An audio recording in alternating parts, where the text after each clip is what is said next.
the redistricting wars of 2025 and going into 2026.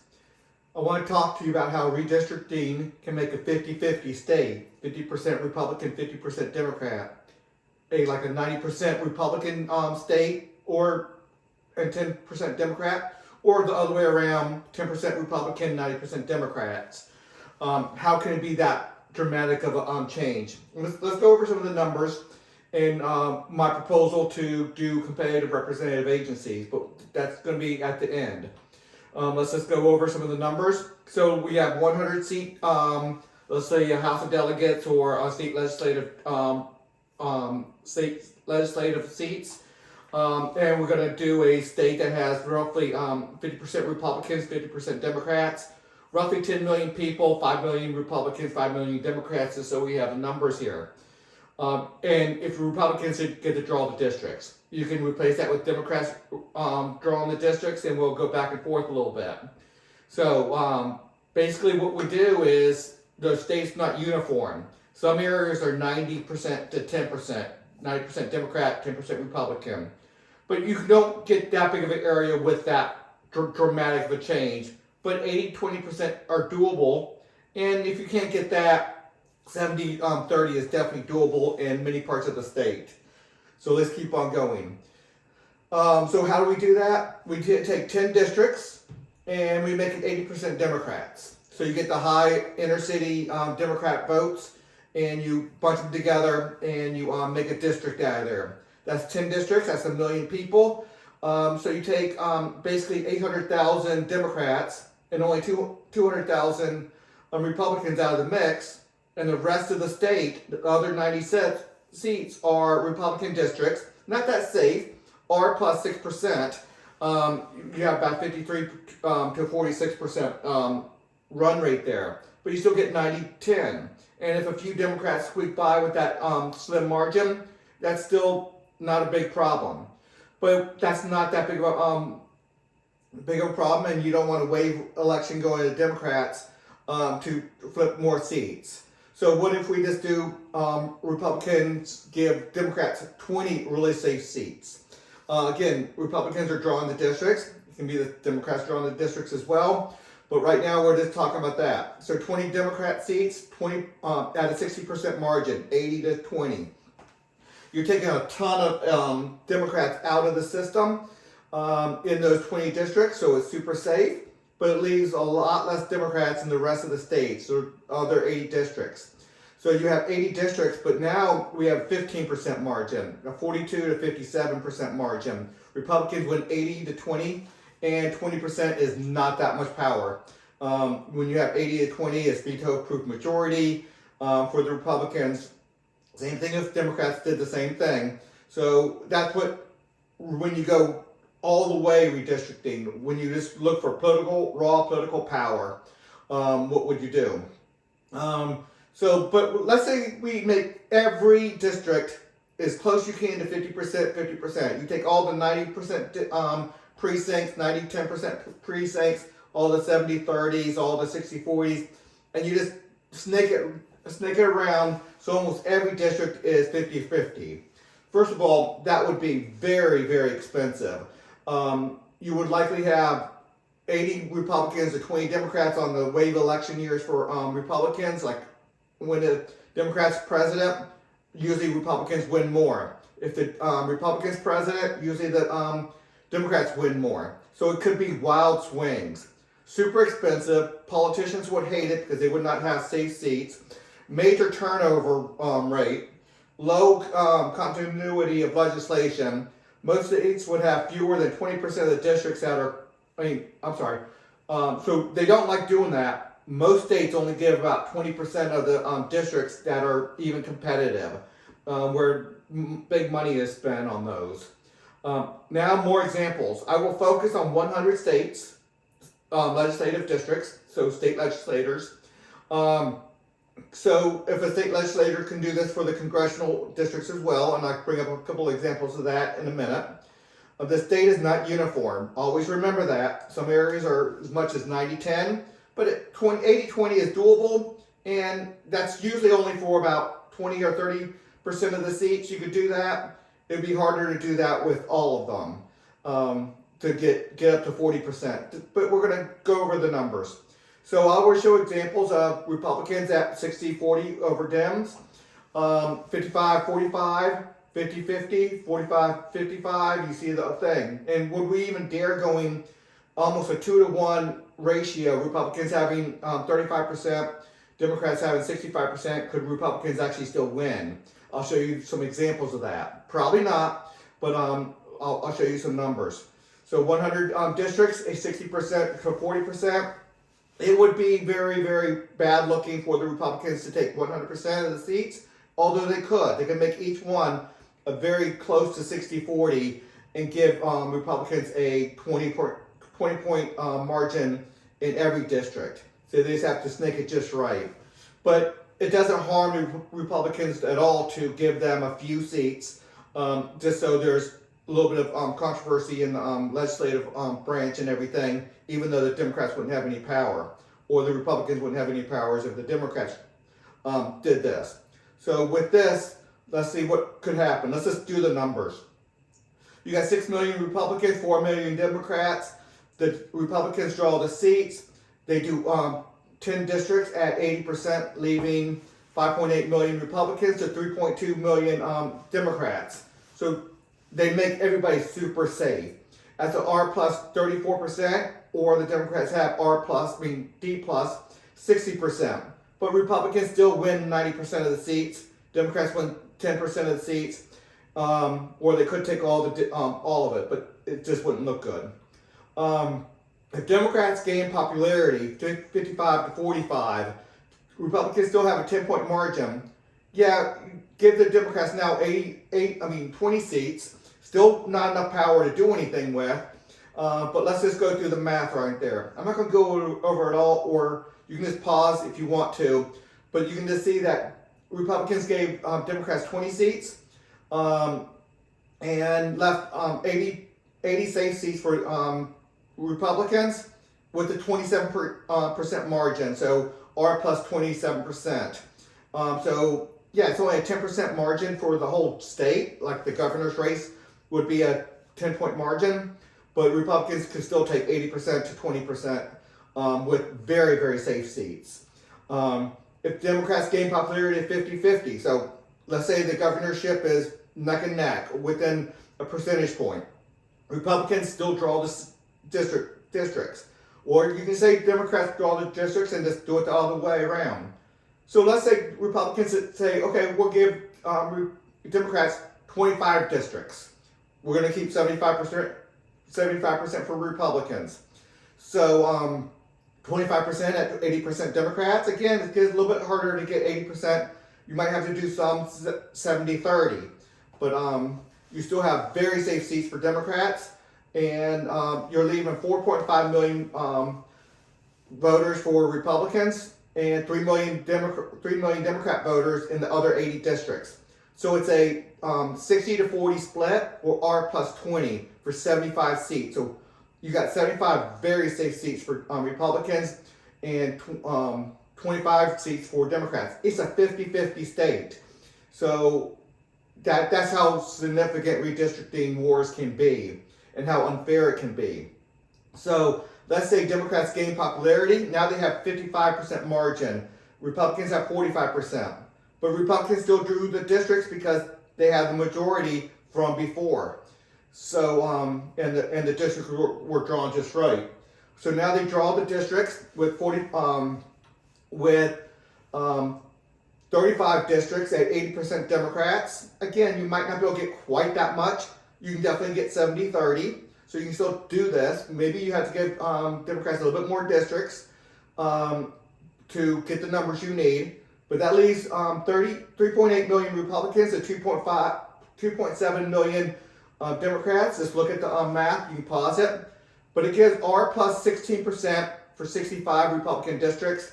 And again, Democrats have a good D plus 60%. So they're super safe. The only only elections that matter in this is primaries. So Republicans win 65 seats. Democrats win 35 seats. Almost a veto-proof majority when the Democrats have a 10-point advantage. That's how significant redistricting can be. If the Democrats gain popularity to a 40 to 60, it's a 20-point victory for the governorship in this state for Democrats over Republicans. But the Republicans already had the majority in the House of Delegates, so they get to still draw the districts. So could we dare do this? It would be difficult, no doubt. But you take 45 districts and leave Republicans with 55 districts. But you just have to really draw very carefully to try to get 80% Democrats to 20% Republicans. So you pack all those Democrats into very short, 45 districts, leaving the Republicans have an R plus 13%, so 56 to 43. Some of those might flip, but you still have that advantage there. Now maybe you can't get all the way there, but let's keep on going. Do we dare do D plus 30? Can we do Democrats gain popularity to 65%, leaving Republicans only 35%? So in that governor's race, you have 35% for the Republicans, 65% for the Democrats. They win the governorship, but Republicans, before they already had the control, they still draw the districts. Now they have to give 49 districts to the Democrats, but now they have to do 85%. Probably can't happen. This is probably too far, no doubt about it. But if let's see. Okay. If Democrats gain majority, they have 3.5 million Republicans to 6.5 million Democrats. 3 million more Democrats than Republicans. But the Republicans draw the districts just right, really packing in every Democrat they could into very tight Democrat districts, and it leaves 2.7 million Republicans to 2.3 million Democrats. And Republicans have a R plus 10% for 51 of the districts. Probably cannot happen. It's probably going to be too hard to draw an 85% Democrat seats and give the Republicans that much of a fighting chance. So this is on the extreme. Probably cannot happen, but I just wanted to show you the numbers where things can go. But we're definitely not a 50. When we do this, it's not 35, 65 across the board.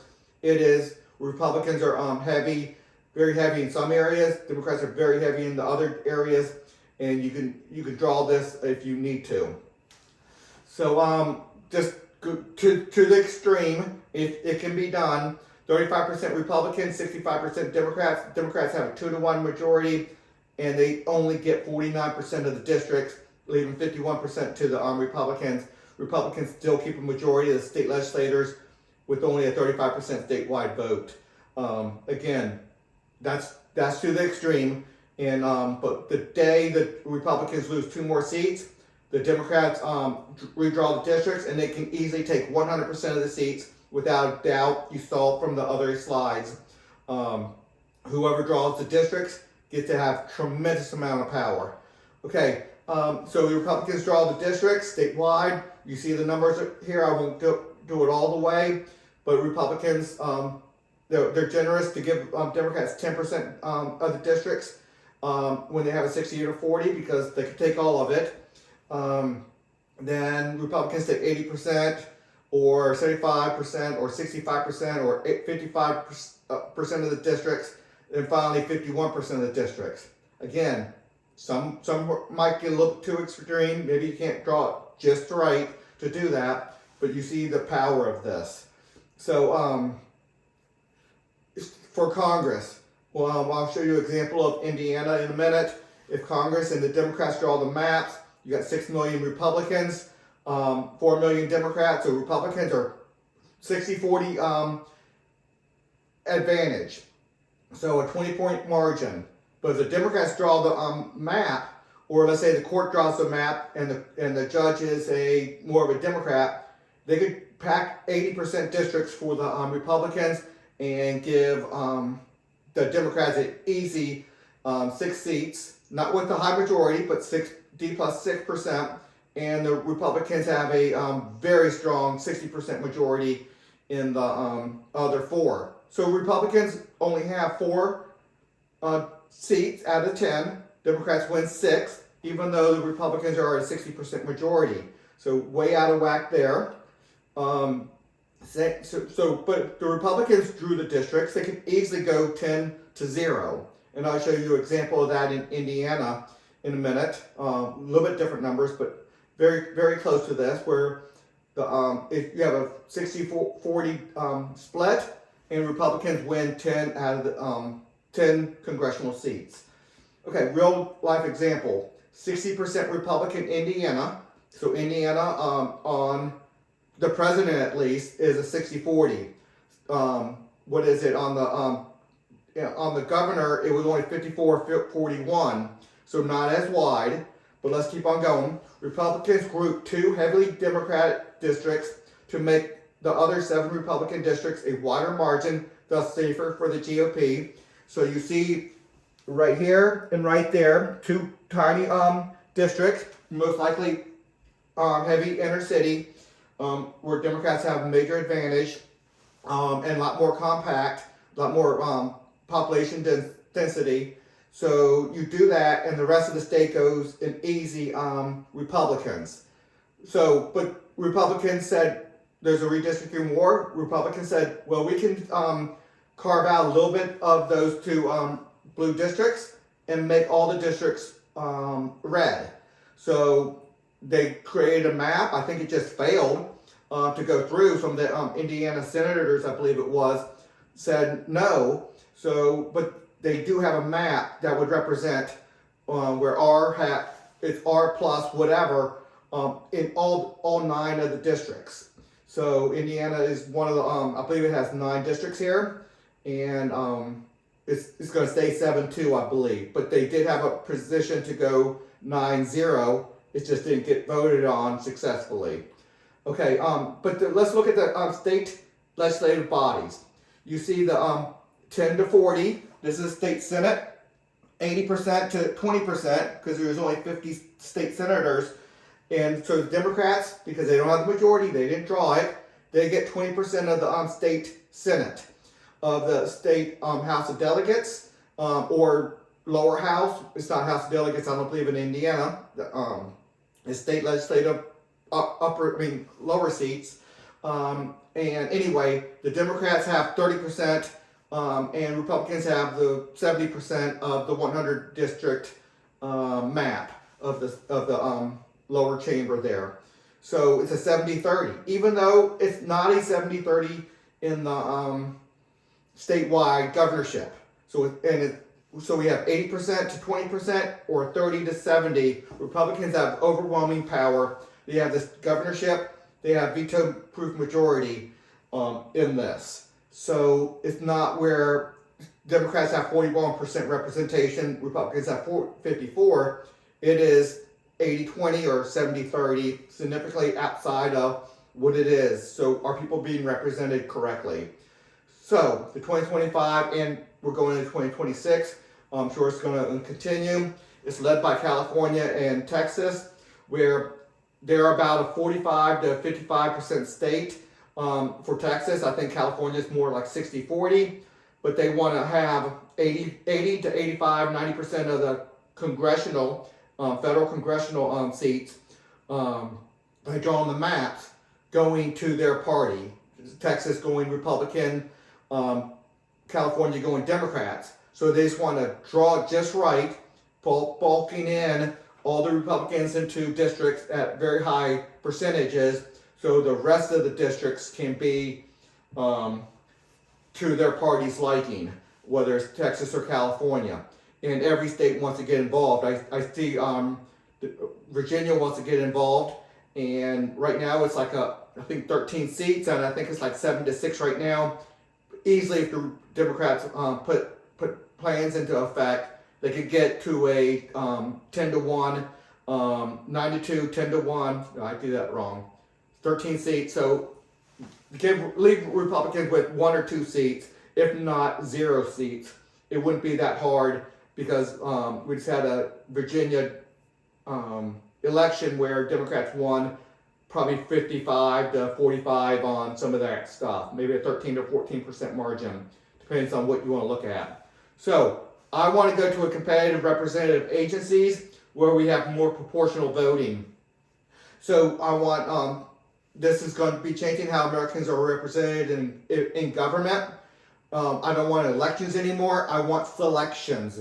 You select your competitive representative agencies. In the current system of one representative for every person in a geographic district, because obviously, as you've seen, you have more than one point of view represented in a district. You cannot have one representative representing everybody in a district because everybody in that district is not the same. Representative means you represent the views and the interests of those people that you're representing. You cannot represent a Republican and a Democrat, period. They have totally different viewpoints. Okay, so we want to end the process of electing one representative for everybody in a geographic district. So what we do is create about a dozen different competitive representative agencies. It needs to have at least 5% of the citizens and no more than 20 to create a representative agency. So if you have more than 20, you just create 2 of them and have two representative agencies that are very similar. And so you select yours. Then once you select yours, you vote within your membership of the ones that you selected for the leaders of yours. So and then they will send up representation with the representation of the percentage of citizens that chose them. So if you get 8.398326, decimal points go out as far as needed. So every citizen's selection makes a difference in somebody's representation. So every representative goes in there with the percentage of the vote based on the citizens that chose them, selected them. So then I want these representative agencies to start taking over governmental responsibilities such as identification, police oversight, criminal records, medical records, financial records, fees, taxes, citizenship, ownership, as well as others. Obviously, all those things need to be dealt with in a very structured manner, in a very deliberate manner, and we have ways to do that. So representative agencies will have real authority to fight for civil liberties. Representative agencies will serve their members to the most significant degree possible. So when you go to the DMV or you go to the Social Security Administration, you go to your representative agency staff member that they put in there to represent you. So that's a little bit different than what it is right now. Now, to the most significant degree possible, and we want to keep on doing that incrementally. I have an amendment to do this, but you can read through that, some of that. But representative agencies will handle a proportional of the executive vote. So when you're voting for the governor, the president, representative agencies will represent their members in that. So if a representative agency has 7% of the vote, they collect all the information from their members that selected them and sends up the records of who their members want to be the executive. So they're going to have a lot of power there. So no longer going out to officially vote. You'll vote within your membership, so they can deal with that, each one. And that's part of when you decide what representative agency you want to go with, that's going to be part of that decision. Representative agencies will nominate their proportion of judicial appointments and also other executive appointments, such as the Secretary of Defense or the EPA Secretary or whatever the case may be. Representative agencies fill government staff positions in proportion to their membership. So very important to understand some of this. A lot more there. Then I want to have a vote in each area of government. It's hard to see that, but if you want to pause it and expand it out, or just look on your social media about how to separate government power into 30 sectors, where you get to pick a representative in every aspect of government, whether it's how to help the poor, healthcare, banking, police, the military, prisons, how to deal with land and water, how to deal with environment, how to deal with work safety. You get to pick your representative per sector. So it's highly important because some people say they like the Republican Party for financial reasons, but for social reasons they would like the Democrat Party. Now, regardless of who likes what, you get to pick per sector. So redistricting, you see the flaws in redistricting or how it can be abused, or proportional representation, what I'm calling for, and there's a constitutional amendment to make that happen, and everything's easy to find at Haley2024.org. It's where competitive governance lives. We're talking about competitive representative agencies, which is an aspect of competitive governance. Please consider a donation. Until the next video.